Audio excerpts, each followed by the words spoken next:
今日は、Google のカンファレンスの Google I/O が行われていて、その様子をちょっと見てみたいと思います。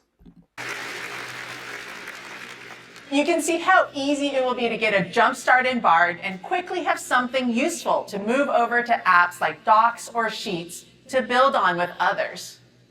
Okay, now that's a taste of what's possible when Bard meets some of Google's apps. But that's just the start.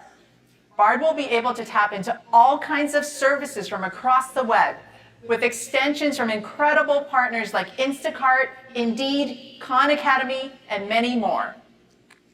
So here's a look at one coming in the next couple months.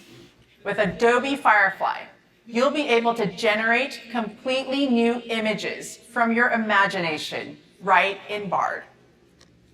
Now, let's say I'm planning a birthday party for my 7-year-old who loves unicorns. I want a fun image to send out with the invitations. Make an image of a unicorn and a cake at a kid's party.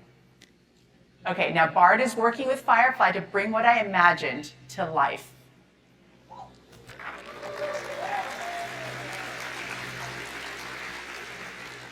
How amazing is that? This will unlock all kinds of ways that you can take your creativity further and faster. And we are so excited for this partnership.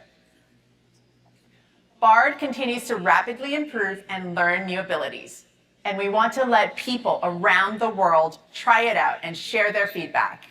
So today, we are removing the waitlist and opening up Bard to over 180 countries and territories.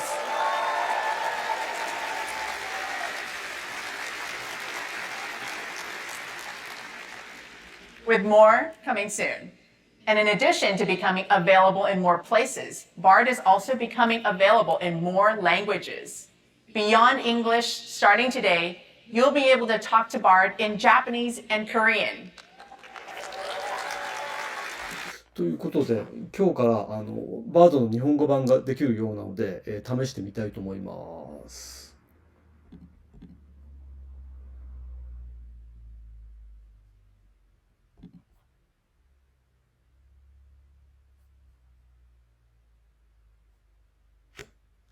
まず、あなたは日本語の対話ができるのでしょうかというふうに聞いてみます。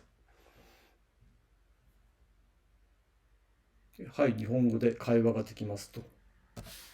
いつから対話、いつから日本語で対話できるようになったのでしょう。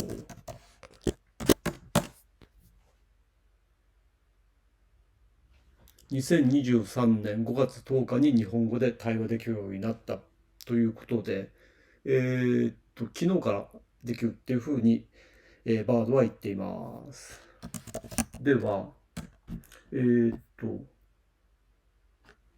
カとでは、イルカと、イルカとペンギンとカエルの特徴を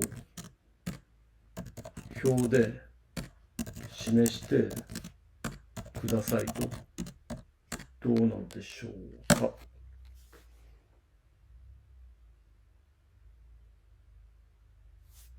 イルカ、ペンギン、カエル、哺乳類、鳥類、両生類、体長、なかなか面白いような食べ物、なかなか面白いような感じです。